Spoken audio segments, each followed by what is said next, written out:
Made money off your clothes? Complain when you can make $4,000 a month. As a stay-at-home mom, I've been putting up with my husband and mother-in-law's atrocious attitude for too long. But this? No way I could let this slide.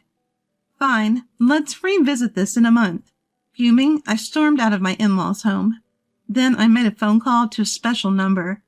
A month later, just remembering the look on my husband's face makes me burst into laughter. My name is Emma. I'm a freelance fashion designer. I used to work for a corporate design firm, but I've gone solo. The fashion industry is fiercely competitive, and freelancing has been tougher than I thought. With more freedom comes a higher chance of failing, and I often get yelled at for not meeting clients' expectations. Still, I loved my job, and that made it all worthwhile. My stubborn nature probably played a role in my success. I took setbacks in stride and fully devoted myself to my work. I still remember that time vividly. I studied hard, got my color coordinator license, and brushed up my social media skills. I wanted to cry at times, and I did. But I persevered. Still, with the support of people who encouraged me, I desperately worked hard. I kept pushing myself, pushing and pushing. As a result, now I can earn a decent income from this profession. I was enjoying life as a fashion designer. But recently, something started to bother me. And that was, don't you think it's about time to settle down with someone nice? Absolutely. I've always been a career-first person. Before I knew it, I was already in my early 30s. Work was so fulfilling that I barely noticed time passing. But yes, life's milestones were approaching. Marriage isn't a big deal. I used to laugh it off like that at first. But as I watched my friends, one by one, tie the knot, that's how I ended up marrying Noah, a guy I met at work. Noah is in the apparel business, a go-getter, and a real stand-up guy. It's probably thanks to his personality that things went smoothly all the way to the altar. So, Noah, about future work plans. Don't worry. You can take the lead on home stuff. So we decided I'd step back from my designer career for a bit. It's the division of labor thing, you know? That's why I've been really going all in on being a homemaker. As for going back to design work, I was thinking of picking it back up once things settled down a bit at home. Anyway, that was the new chapter in my life. I was living each day filled with dreams and hopes. Then, one day, Noah's dad passed away. His father had been battling cancer for a while, so it was just a matter of time. Still, his mom, Olivia, is really struggling with the loss of her long-term partner. Mom's really taking it hard. If she collapsed from the grief, it would be unbearable. So we decided to temporarily move into my in-laws' home. Luckily, their home is spacious, with a separate guest house. We would live there and take care of Olivia, who was in the main house. Mom, if you need anything, don't hesitate to call on us. Olivia, lunch is ready. So I took on the chores in the main house too, and kept Olivia company. Our dedication seemed to be helping. She was getting better day by day. I thought she'll be okay on her own soon. I was relieved and thinking of resuming my design work. But then, Emma, have you finished cleaning the main house yet? My mother-in-law just never seemed to pick up her share of the housework. Instead, she'd dump it all on me and go about her lazy days. And she never missed a chance to complain. The food is bland. You don't do laundry properly. She'd nag over and over. At first, I reluctantly went along with her. But this felt like servitude, and I couldn't stand it any longer. I have my own work to do. I explained to her that I was busy with my design work, and asked her to handle the house chores for the main house. But then, you're busy. All you're doing is sitting in your room drawing. She wouldn't hear of it. To her, my work on the computer or social media seemed like playtime. I tried to explain further, but don't think you can fool me with those big words. My, aren't you cunning? She dismissed me with a wave of her hand. If I pushed any harder, she'd just shout, calling me a domineering wife. so there was nothing I could do but back off. Now what should I do? I talked to my husband about his mom, but he didn't seem to take it seriously. It seems he's also having a hard time at work. He sighs all the time, whether we're eating or bathing. Of course, as his wife, I tried to offer a listening ear. Sometimes venting can be a relief. However, Noah didn't open up to me about the details. Don't worry. I'll figure out the work situation on my end. Certainly it must be a matter of pride for Noah. I was left to manage the difficult life with my mother-in-law without any help from my husband. Then one day, Noah comes home with a particularly dark expression.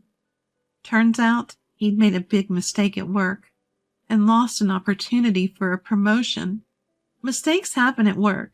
Don't beat yourself up over it. I thought I was giving him a normal pep talk, but it backfired with Noah, who has quite the ego. What would a homemaker like you know? My husband said, clearly irritated. Then my mother-in-law jumped on the bandwagon, blaming me as well. Don't you think Noah's failure is because you're not supportive enough at home? At their remarks, I'm momentarily stunned. No, this is definitely strange. Stunned by their accusations, I naturally fought back. But my words fell on deaf ears. It was decided then and there, I was the bad guy. From that day on, I was treated noticeably colder by both my husband and mother-in-law. Emma, can you hurry up with dinner? Emma, you were supposed to take care of the garden, remember? Emma, go buy some flowers for the living room. My mother-in-law became even more demanding, bossing me around. No matter how flawlessly I took care of the household chores, she'd always find something to complain about. Emma, you're sloppy with the cutting and the seasoning. It's too strong. Emma, I don't like how the garden looks. Redo it, please. Emma, these are lilies. I wanted gerberas. At this point, all I could do was sigh. I just wish someone would acknowledge my hard work. I tried talking to Noah again, but all he did was defend his mother. She's old, and she's relying on you. Besides, you have plenty of time, don't you? You're not working after all. Noah still seemed resentful. I knew he had a big ego, but I didn't expect him to be this petty. And so, drained and weary, I soldiered on alone in my in-laws' home. Then one day something happened that I simply couldn't tolerate any longer. That day I had to go into town for some errands. After wrapping things up, I returned home. But the moment I opened my closet, I was shocked. What? Where are my clothes? Yes, almost all my clothes were missing. I rushed to the main house to confront my mother-in-law, who was leisurely sipping her coffee. Oh, I sold your clothes. My mother-in-law casually admitted her deed. She said she sold them to a resale shop to help with the family finances. I was furious, more than furious. Those weren't just fashionable clothes. They were designs I had worked hard on, bringing them to life through my labor. Some were even from the early days of my career. Seriously, who sells someone else's stuff without asking? I couldn't believe it. I let loose on her with all my feelings. But who needs fancy clothes when they're unemployed? There was zero remorse from her. And my husband, who had come running after hearing the commotion, was no help either. If you have complaints, try earning $4,000 a month. With that, Noah and my mother-in-law both mocked me. I responded, trying my best to stay calm. Fine, check back in a month. Both were stunned by my unexpected answer. Ignoring them, I got ready and left my in-laws' house. I plan to live in a hotel for a while. The room is small, but it feels much more spacious than my in-laws' home. This must be what freedom feels like. I lay on the bed and casually checked my phone. Several calls and messages from my husband and mother-in-law. Of course, I ignored all of them. Ugh, what a day. I tossed my phone on the bed with an exasperated look, but after a few seconds, I had second thoughts and picked it back up. I dialed a number. A month had passed since then. Right now, there's a big fashion show happening at the city's event hall. It's a collaborative effort between renowned fashion designers and popular models. and not just open to the public. Various industry insiders are also in attendance. I'm participating as a fledgling designer myself. Emma, long time no see. Emma, thank you for your help the other time. Emma, you look well. That's great to hear. Since many people from this field are gathered, I see a lot of familiar faces. I make my rounds and engage in lively conversation with people I've worked with before. Aiden, long time no see. Amelia, I should be thanking you for your help last time. Lucas, you're looking well too. Is Sophia in elementary school now? What a pleasant time this is. There was no shortage of interesting topics, including recent trends and industry developments. But then, someone rudely pats my shoulder. Ah, you're here too. I turn around and see my husband. So, have you come to your senses yet? You're stubborn, you know. At least respond. How about admitting defeat and coming home? Noah hasn't changed. Those were his words to his wife he hasn't seen in a month. I was so dumbfounded, I couldn't even find the words. I was brushing Noah off when a man rushes over to us. Do you two know each other? Ah, Director Henry. Director Henry is one of the higher-ups at the apparel company where Noah works. Yes, she's actually, embarrassingly enough, my wife. She's so uppity. Even though she's unemployed, it's really becoming a problem. With those words, Noah snickers. At that moment, Henry turns red and shoots Noah a glare. Emma, I apologize for my employee's inexcusable behavior. Henry, it's all right. Noah is watching our exchange, mouth agape. The truth is, Henry and I are acquainted. I had collaborated with my husband's company during my freelancing days, and Henry was the one managing the project. And now my husband is about to learn another shocking fact from Director Henry. Emma is a renowned fashion designer. Don't you even know that about your own wife? What? Noah looks at me with astonishment. Yes, I used to be a well-known designer in the industry, not to brag, but I was pretty popular on social media before I got married. Back then, I was pulling in tens of thousands of dollars a month, including ad revenue from social media. I kept that a secret from Noah. There never seemed to be a good time to tell him, and I didn't want to be valued just for my financial worth, so he probably thought I was just a mediocre independent designer. Sure enough, Noah starts to make a scene after learning about my background. I didn't know this about you. Well, I never told you. I had recently resumed my design activities, thanks in part to our recent argument. I contributed several designs to this event. I had been approached for collaboration before. The day my clothes were thrown away, I was meeting Matthew, my former boss, during my corporate design days. Apparently, one of their designers had fallen ill.